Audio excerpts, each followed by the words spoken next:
That's kind of where the financial independence part comes in for me. I don't want to have to just take the first thing that comes to me that I know I will not like, but it will just because it will put food on the table for me.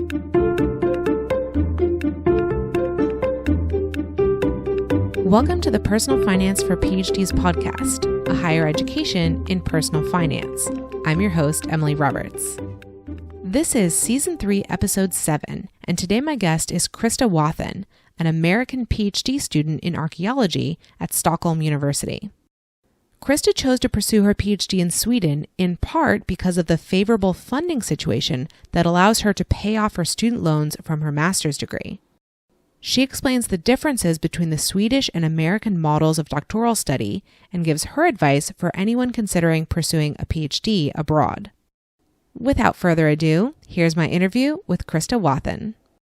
Today, I'm welcoming to the podcast Crista Wathen, who is a U.S. citizen doing her PhD in Sweden. And we're going to talk about her motivation to make that choice and how her life is a little bit different because of that, because of doing her PhD there instead of in the U.S. So, Crista, thank you so much for joining us today. Hi, it's wonderful to meet you. Thank you for having me. As Emily said, I am Crista. I'm originally from Florida, and I have done my undergrad at University of Florida. I did my master's in the UK, and now I'm doing my PhD in Sweden. Yeah, thank you for that.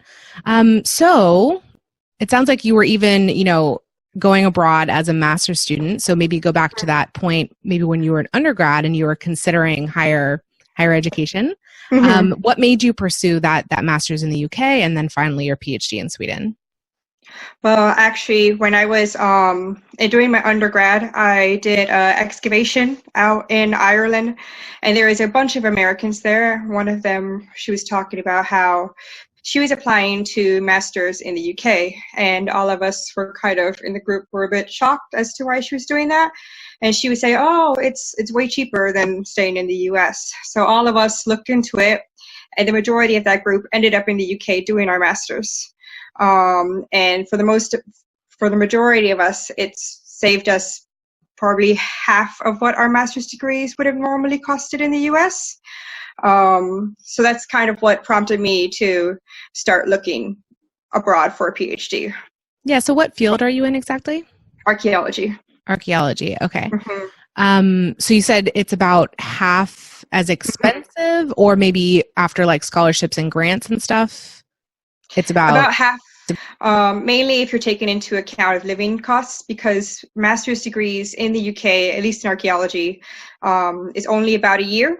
So you're cutting off whole year of other expenses, as opposed to just having annual tuition and then living expenses. So that's kind of where the savings come in. I see. And since you have decided to go on to do another degree after that one, was that degree from the UK viewed any differently during your application process than maybe one from the US was? Or was it like totally equivalent even though it was shorter? I think it was equivalent. The only difference was when I was applying for the PhD in Sweden was what they were looking for was somebody who could speak English or speak Swedish. You didn't have any English speaking experience or English learning experience, then you had to do an additional test. So that's the only really benefit it was. Okay, so I want to make sure I understood. So for your PhD in Sweden, you can speak English or Swedish. Mm-hmm. Okay. I prefer Swedish, obviously. But most young adults here speak English pretty near native. Either they have an American or a British sounding accent. So it's very easy to get around. And did you learn Swedish before you went, or you only speak English, or you've picked it up since? I started learning a little bit of Swedish before I moved here, just because I didn't know that at all. So I did start learning Swedish, and it did help me a lot when I landed to try and figure out where I was going. But really, it's kind of almost difficult to learn Swedish almost, just because when you're in the store and they'll speak Swedish to you at first, and then if you have a blank look on your face, the deer in the headlights, they'll automatically switch into English. You're just like, oh, okay. Yeah, so you don't really get proper like immersive language exposure. No, at least not in Stockholm. Okay. So I wanted to ask, what are the differences between doing your PhD in the US and doing your PhD in Sweden? So sounds like, being in a place that has a different native language is one. What are the other differences? Well, here in Sweden, you're considered an early stage researcher as opposed to just only being a PhD student. When I applied, I had to give a project, essentially, what I wanted to do exactly. I also had to come up with a research plan and other articles I had done previously and how I came to this conclusion that this project could even be done, and if it can be done in those 4 years. You also have 2 years of classes you do have to take, and then you have your last 2 years are really research focused, but you're still doing research the entire 4 years. And you're like I said, you're viewed as an early stage researcher, despite you being a student. So it sounds like maybe in comparison to the process here, which is obviously different at different universities, but it sounds like you're sort of starting at the proposal level, like the PhD candidacy level, yet you still have to take classes, which maybe in the US people would have gotten that out of the way before like doing their proposal. Yes. So was that, you already had a master's, so it sounds like that was an appropriate like stage for you maybe, but how did doing that project proposal before even entering the program work out? Like that is the project you're doing, I assume. Like, yes. Did you know enough to do that well? Or, I guess what I'm asking is like, what's the point of doing the classes if you already know enough to do the proposal? Well, I can see how that's what you mean by that. But that's why when you apply to universities in Sweden, you have to have a master's degree. And most master's degrees, at least in the UK and in most of Europe, are very research-based, as opposed to being just taught. So I already had experience working in the lab. I already had experience trying to create a project. So creating a project for a PhD was already, the basis was kind of already there. And I was just building upon what I did for my master's. So I think that's kind of where the difference came in. And the classes, they're not necessarily, I really don't know what kind of classes I would have really been taking as a PhD, to be honest, in the US. But the classes are not really in the same way, I imagine. We're not doing, it's more of theoretical as opposed to, lab-based. So it's mostly theoretical. You're doing readings. You're trying to, you want to show that you're able to think critically and not just do lab work, essentially, is what, I don't know if that kind of makes a little bit of sense. Yeah, it does make sense to me. So you described yourself, you're seen as an early career researcher. So there's a difference in the research path there. How about the pay? How about the stipend or salary, if that's what you call it? Also, well, that takes that takes a lot of it brings me a sense of calm, essentially, because I don't have to worry about constantly trying to find grants to try and, live and promote my project. I get a monthly pay. Additionally, the university pays into a pension fund for me, an annual pension fund. And because I am in Sweden, I do get socialized healthcare. But I do have to pay up to 1,000 crowns per year, which is essentially $100. And then after that, your taxes pay for it continually. And I also get health insurance through the university for eyes and teeth. And then I get also free gym, essentially, like free gym hours, and also parental leave and anything like that. But that's not really applicable for me. So So two questions in that. First one, I guess, about the pension. So would that only be a benefit to you if you stayed in Sweden for your career and retired there, or is it money that you could take with you if you left? I am honestly not entirely sure. Like I said, my Swedish is not great, so I have been trying to translate the paperwork.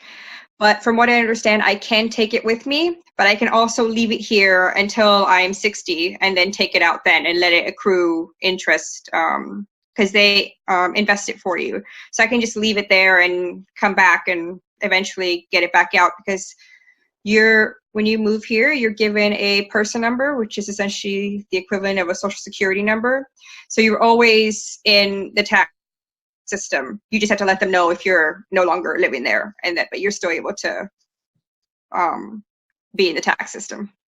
Yeah, that's more generous than I was expecting. I was because I guess I was expecting okay, sure, if you're living here when you retire, you have some benefits, but no, you're not gonna be able to take that elsewhere. But that's great if you decide to leave, that it may be portable.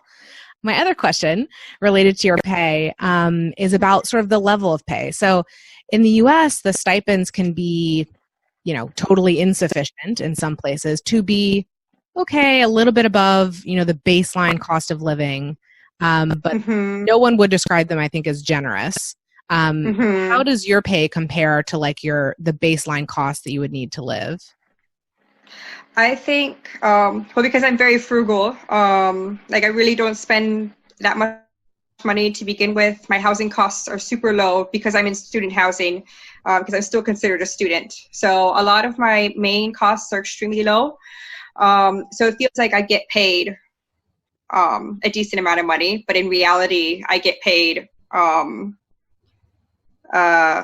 think it's the median income for Stockholm. So that's I'm trying to think what the median is. It's between 20 and 30,000, which really doesn't say much, which is about 2,000 to 3,000 a month. And it also depends on your age, and your pay depends on your age, and it depends on your level in your PhD.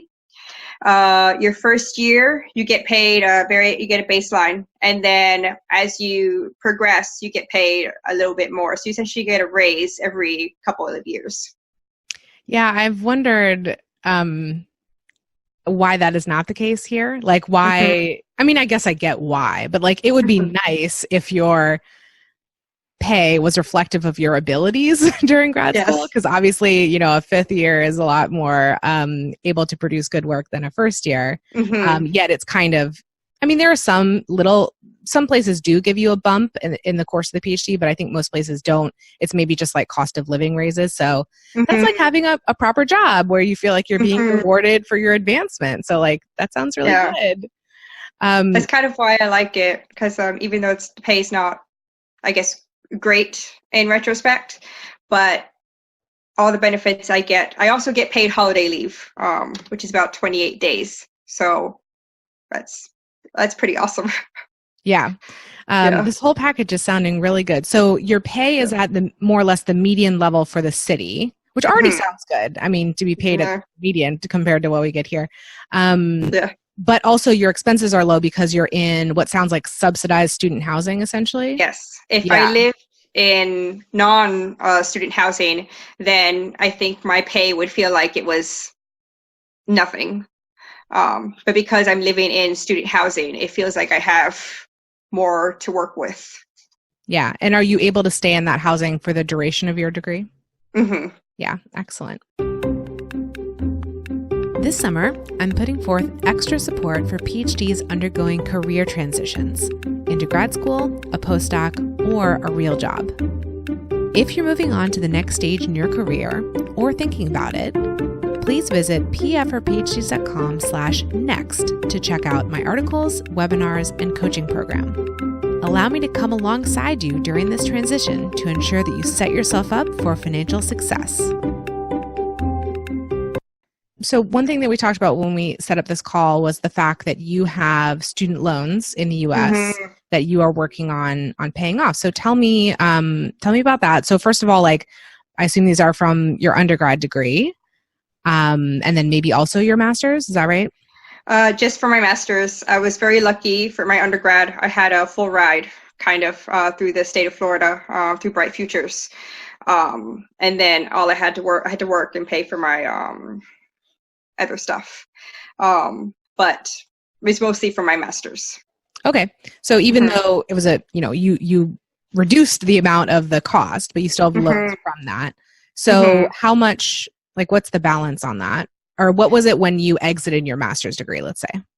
It was at 60,000. And now I'm at 45. Okay. So not, yeah. 25% through it. Yeah. And so does this work any differently, the fact that your master's was in the UK versus if you did it in the US? Is it a different kind of student loan, or is it private? I assume it's not from the US government. It is.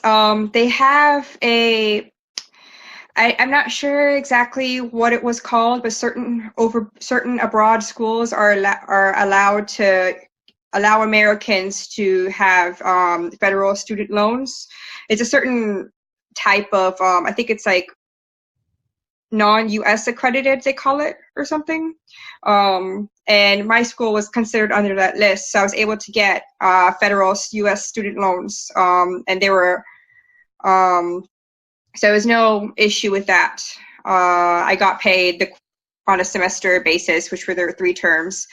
And then when I came back, the whole payment process was easy. I didn't really have to do much. But when I was trying to get ready to apply for PhDs, I had to start moving more things around, figure out what I was going to do with it. I went on to the IBR program, the income-based repayment program, and I remember I did a phone call right after I had gotten accepted to move to Sweden. I called them and said, "Hey, I'm moving to Sweden. How can I pay this? And what is it going to take for me to do it?"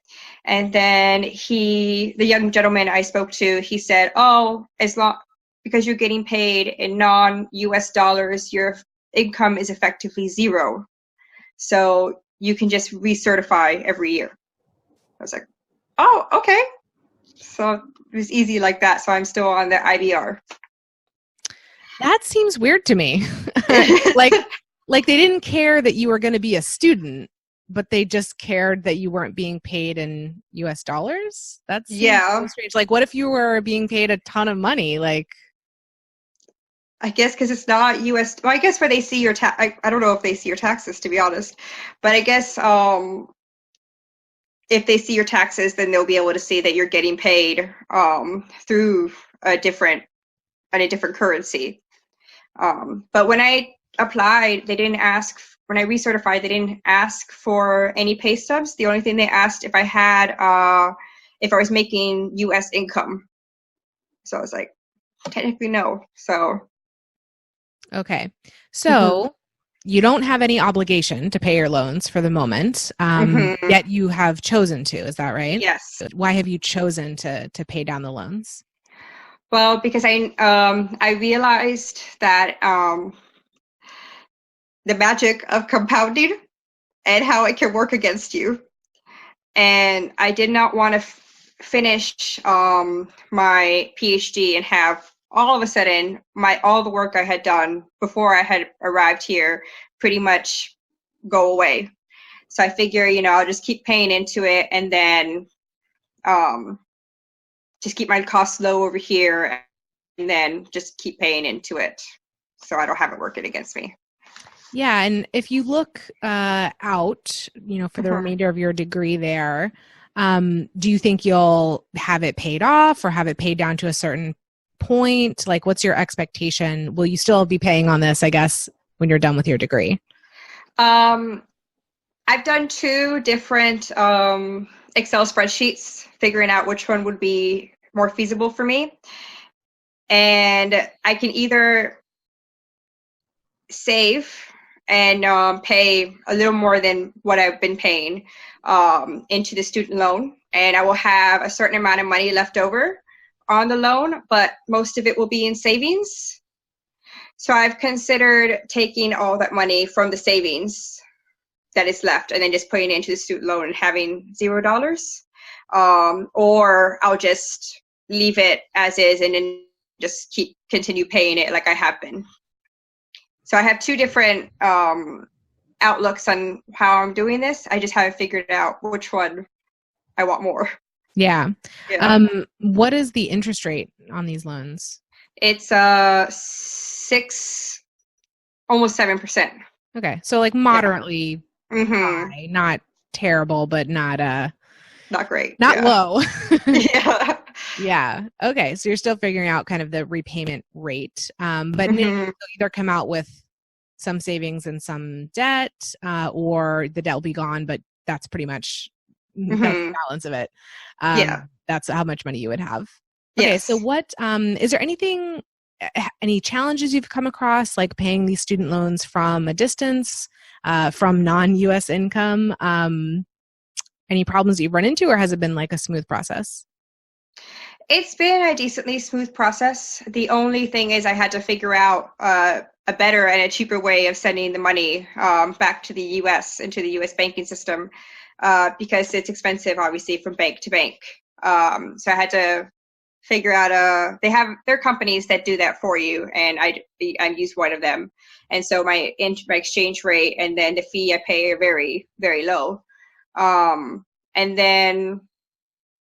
But there isn't really much difficulty. It's only when sometimes where the crown drops a bit against the dollar that it's, a bit frustrating. But most of the time the crown has been coasting above the dollar. So I feels like I'm doing a little better because I'm paying more dollars into it. Okay. So that's kind of one of the considerations when you're talking about saving up and making a lump sum payment at one point. You're thinking about inflation, and you're thinking about the currency exchanges and the fees and the rates and how they change. So yeah, that's a lot. It's complex and it's some guesswork. Yeah. Yes. You're taking a gamble, right? No matter what decision you make on that. Yeah, 'cause I can't see the future. So. Yeah, exactly. So do you have any advice for a U.S. citizen who's considering doing graduate work abroad, and let's say especially someone who has student loan debt? Well, really consider it first if it's something you really want to do. When I was applying, I was looking for a university that would take my project. That would be essentially it'd be a good place for me to take my project and do my project at. If I really focus on that, if it happens to be somewhere abroad, I would take it. It's also a new experience, a new culture, a new language, and that's something no money can pay for. You always have that under your belt.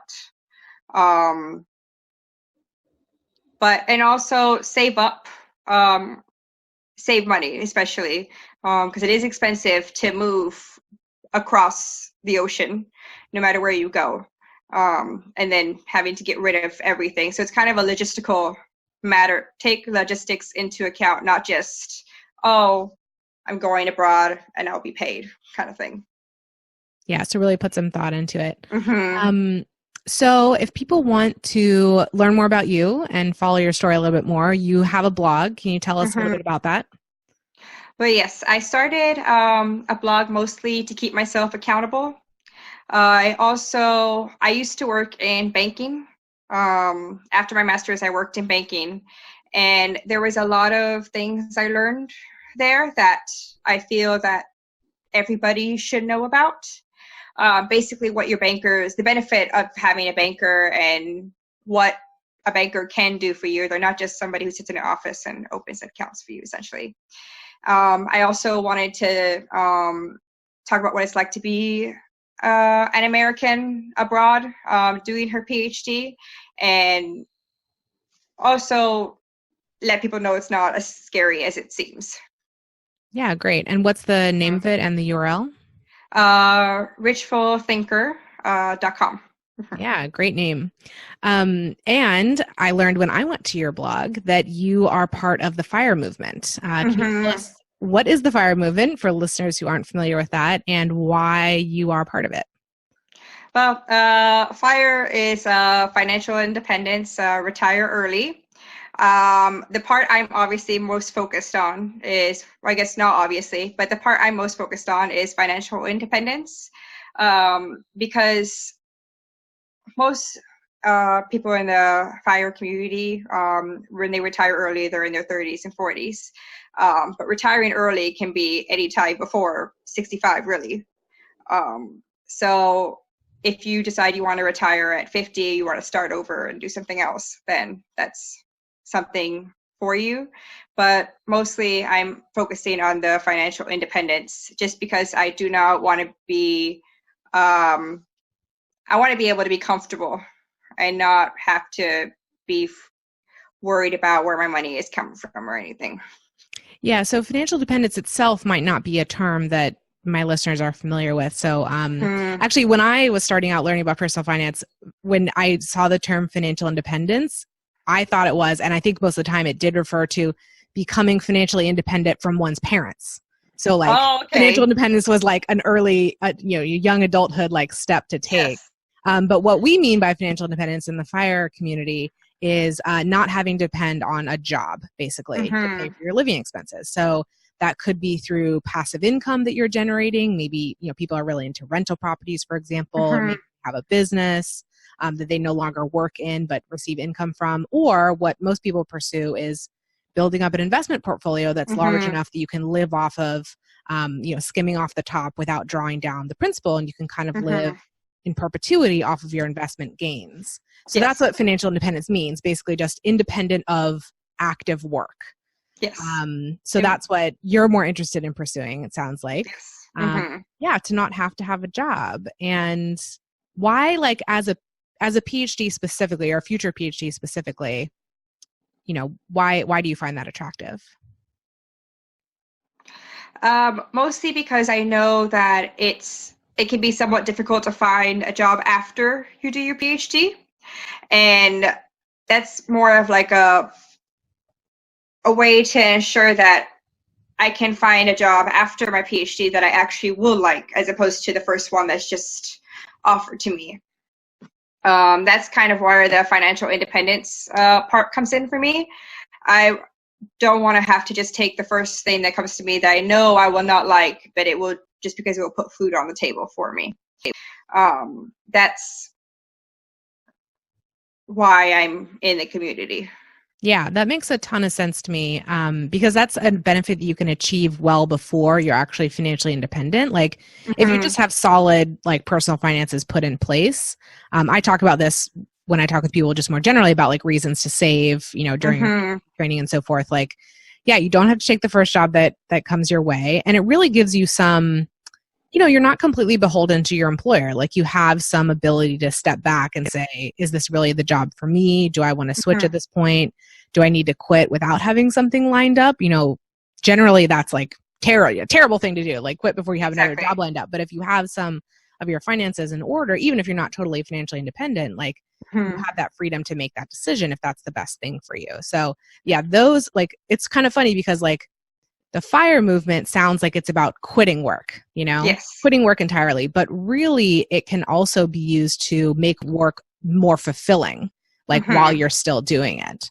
So yeah, I really love that approach. So thank you for sharing that with us. And thanks for coming on the podcast today and telling us about your journey there in Sweden. And yeah, certainly best of luck deciding how to pay off the student loan, paying off the student loan, completely at some point, and in general, your pursuit of FIRE. Yes. Thank you so much for having me. It was wonderful to meet you. Listeners, I'm so glad you joined us for today's episode. pfforphds.com/podcast is the hub for the Personal Finance for PhDs podcast. There, you can find links to all the episode show notes, a form to volunteer to be interviewed, a survey, and a way to join the mailing list. I'd love for you to check it out and get more involved. See you in the next episode. The music is Stages of Awakening by Poddington Bear from the Free Music Archive and is shared under CC by NC. Podcast editing and show notes creation by Jewel Lips.